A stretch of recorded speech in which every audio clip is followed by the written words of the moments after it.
What's going on, guys? Welcome back to another video. We are continuing on the rear-wheel drive Honda Prelude. My father-in-law should be here in a few minutes. He's gonna help me continue what we were doing last video. So what I was doing was getting these ready for him, and I obviously haven't even cleaned because last week's video was actually last night, so I'm just continuing the next day. And I basically got these ready for him. These are the frame supports that I made so that he can start welding these solid. Another thing that we're going to be doing is we're going to be welding these holes solid because I need these ones, not these ones. Same thing on the other side. So while my father-in-law is welding and doing all this, I'm going to be in the engine bay grinding on the other frame support. So we're going to be working two different things at the same time. And hopefully, in this same video, which will be in a few days for me, we will possibly have this subframe bolted in here. I'm not sure really what's going to happen. But if we do that, then we're going to be putting the springs in, putting the car back down on four wheels, and we'll be able to roll it around and start messing around with the engine and mocking that up to see how it's going to fit. So I'm pretty excited. Hopefully it goes well. So let's get right to it.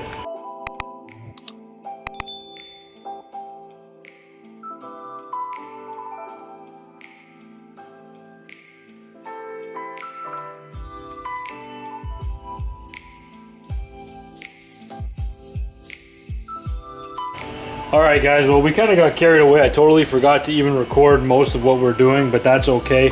I will remember now. Fred was welding these here. So we got these ground down and welded solid everywhere, so that's strong now. It's all done. And what we started doing actually is doing the bottom plates. Since the subframe's out now, I can work on the bottom plates for underneath these frame supports. I'll show you how this one kind of looks now.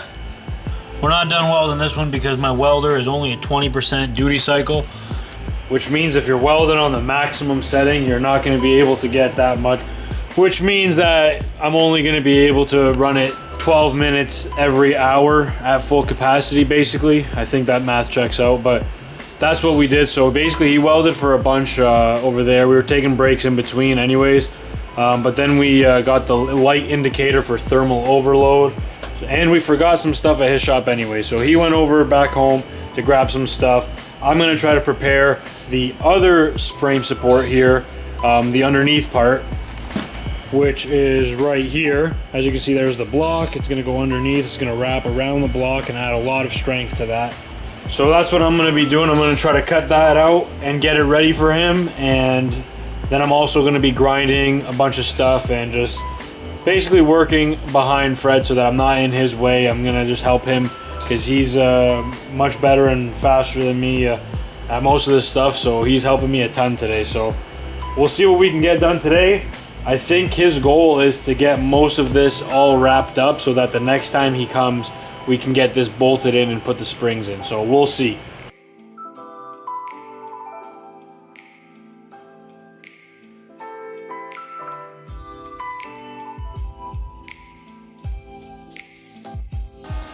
Where's your weld helmet? Right here.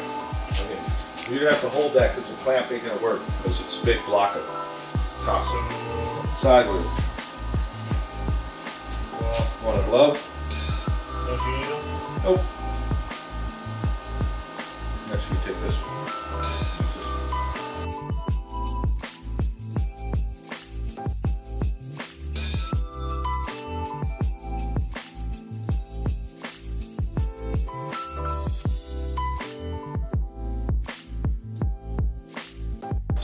Alright, so Fred's back.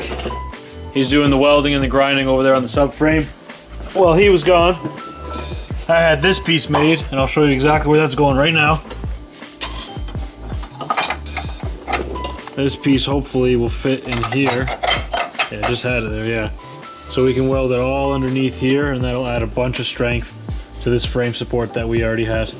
And Fred already finished welding these solid.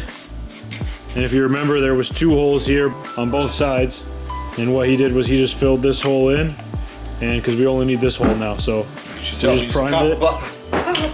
and that's hot. Yeah. And that's hot, let me tell you. So he's welding in that bottom plate there for these frame supports that I was telling you guys.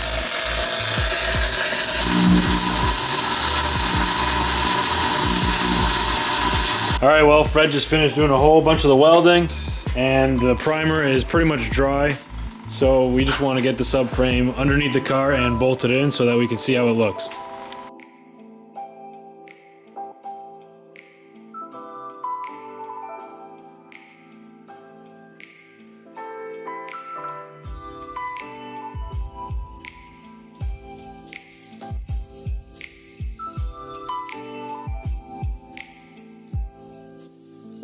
Alright guys, so it's a few days since we put the subframe and bolted it all in and got that all squared away. Now, my father-in-law is on his way. He will be here soon to help me put the springs in the K-frame so that we can get this thing back on front wheels. So what I want to do is get it ready for him because he's taking a lot of time out of his busy schedule to be here and help me do this, and he doesn't have to. So I do appreciate it. I want to have him here as little as possible because I know he needs to get back to what he's doing at home.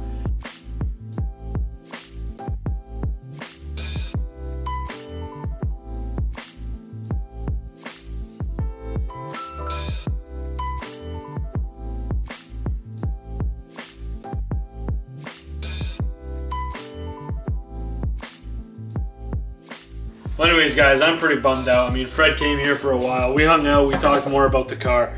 But we did try to put the springs in, and once we got them in place, we realized that this right here does not fit inside that K-frame. And I did some research, because I don't know much about Mustangs. I'm still learning as I go. But these springs are for the rear. So when I bought the K-frame and everything, that guy that I bought the K-frame from, he claimed that he gave me all the right parts, but he actually gave me the wrong springs.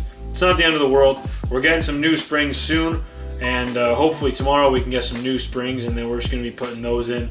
Then we can see how low the car sits, because that's my main concern right now.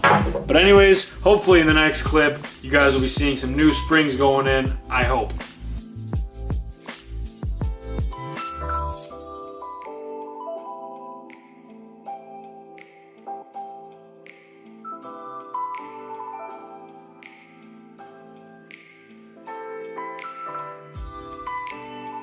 Alright guys, so slight change of plans. It's been a few days, but we did get the right springs. We tried installing them, and we realized that there's not enough weight in the car, so every time we're jacking up the lower control arm to get the spring in place, we're actually just raising the entire car. We're fighting against the strength of the spring. And also there's another tool that we could use that'll help us install them, and we don't have that. I've ordered it, so it's on its way. But in the meantime, my father-in-law had a good idea so that we can get the struts actually prepared and installed in the right spot. So right now we're basically doing that. We're cutting certain areas of the strut tower so that we can slide the strut forward where it needs to be, and that'll give us an idea of where it needs to be installed finally, and then using that we can mock up a final plate that will weld in solid afterwards. So that's what we're working on right now.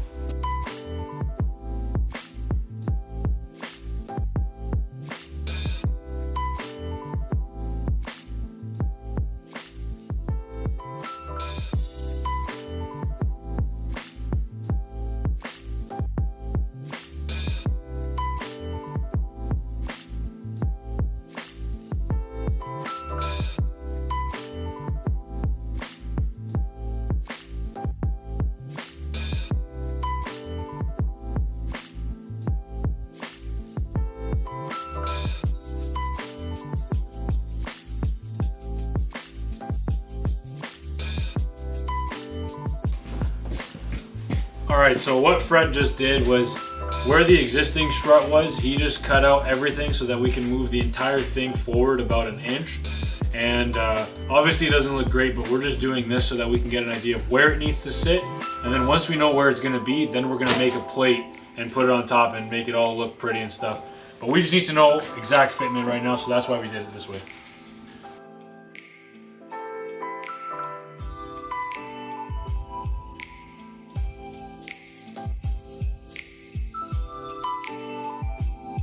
Alright, so now we kind of got this in a better spot, that this is going to line up a little bit better than it was before. I mean, we've moved it forward an inch, so yeah, see, look at that. It's already slipping in better, and I think it's working out.